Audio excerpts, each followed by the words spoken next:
What's going on, guys? Today, we're talking about a show that revived Christian Slater's career, that beat out Game of Thrones for the Golden Globe, yet still remains a mystery to some. It's Mr. Robot, and the new season premiered last night, and we're gonna hack into it with Please Explain Mr. Robot. Breaking it down for us, we have the hosts of the new Screen Junkies Plus show, Debugging Mr. Robot, which you can see later on today, the premiere episode, and then every Thursday following the Wednesday night airing of Mr. Robot. She is the host of Collider Nightmares.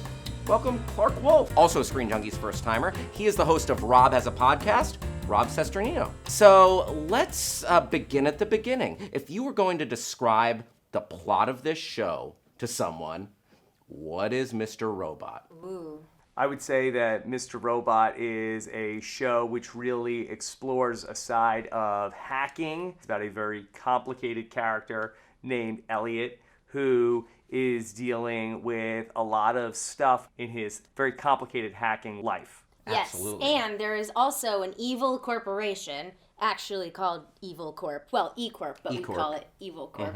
Now, one of the things that's really intriguing about this show is I can't remember seeing anything quite like it on television before. Can you talk to me about that? Well, the show does not have any robots in it, first of all. Yes. This was misleading to me. But Yeah. no, you're right. We haven't seen a show like this before. It's a real drama. It's a drama that not only deals with, the hacking world and real life hackers and corporations and things, big business and things like that, but it also is looking at this young man's mental health. And, Yes. and because he clearly struggles with some personal issues, mental health issues, drug addiction. If there's no robots, what does Mr. Robot mean? What does Mr. Robot mean to you in your own words? Ooh. Well, Mr. Robot is a very important figure in the universe of hacking, which Elliot ends up getting involved with, played by Christian Slater. When I was trying to describe this show to people, I would say it's a little bit like Fight Club meets Social Network. There have also been comparisons to the UK show Black Mirror, which I believe is available on Netflix. Can you talk to me about that, about technology's place? The only thing that I would say is that in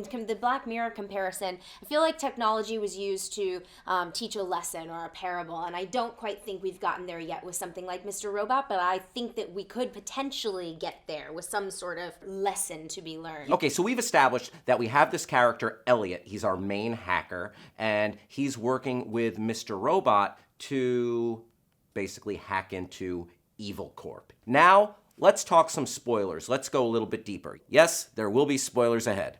So Christian Slater, it's Elliot's dad. That's partially the reveal that Mr. Robot is actually Elliot's dad. And the reason that this is a surprise to Elliot is twofold. One, as far as he's concerned, his father is dead.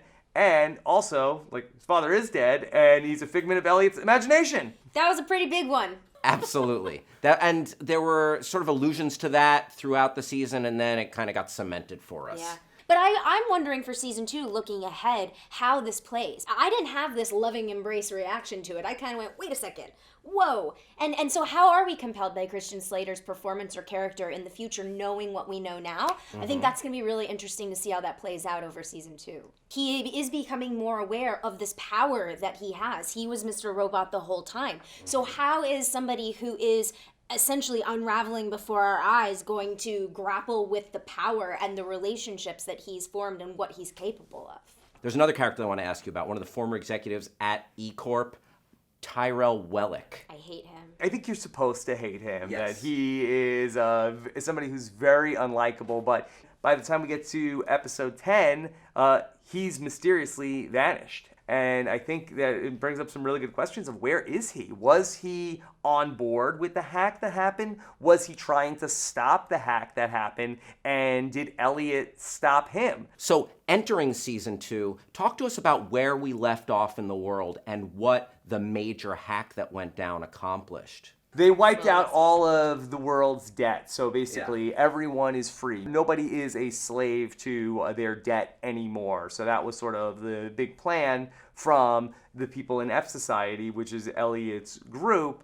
But now there's a lot of, now the NSA is looking for the people responsible for it. People are trying to undo it. The heat is going to be on Elliot here. He was basically an unknown. So now that there's like a worldwide manhunt for the people that did this. Yeah. Well, and that's a bigger picture, synopsis. But on top of that, Elliot, I think, is really struggling with, did I do the right thing? I mean, he sees the way that average people are taking to the streets and what they're actually doing with this so-called freedom. And I don't think Elliot quite likes it. Okay, let me ask you one more question. Would you recommend watching this show to someone who's a little bit paranoid already? Show it to somebody who's paranoid already, and then they'll be like, yeah, exactly, this is what I've been telling you. I don't think this show is going to ease anybody's fears about the internet or the digital age. No, it will stoke the flames of your paranoia. Before we go, please tell us a little bit about your show that you're going to be hosting on Screen Junkies Plus. Ooh. Debugging Mr. Robot, we're going to be live on 4 p.m. Eastern, 1 p.m. Pacific on Thursdays. We're going to be very interactive, taking tweets, Skype calls. Got a bunch of great guests lined up for the season. We're going to be talking to a hacker who's going to be talking to us about some of the things that Elliot is actually doing and whether or not people in the real world are doing things. And it's going to be us and Spencer Gilbert and talking through each one of the episodes. Super cool. Any chance you can get Edward Snowden as a guest? We'll work on it. Great. Hey, I'll take it. Have you seen Mr. Robot? Are you looking forward to the new season? Let us know in the comments section. We want to know. And I want to thank my guests, Clarke, Wolfe, thank you so much for being here. Rob Cesternino. Oh, and one more thing. Are you going down to San Diego next week for Comic-Con? You are? Then you better come visit us at Screen Junkie Central. We're going to be just a few blocks away, and we're going to be doing so much cool stuff. We're going to be doing live shows all throughout Comic-Con, and the tickets are free and available right now. But don't worry. If you can't be there, we're going to be streaming the shows live, also for free. To learn more about all this stuff, free tickets for the live shows, and how to watch the content, go to screenjunkies.com/central. Thank you for watching. I'm Hal Rudnick. Hit me up on Twitter. Bye-bye.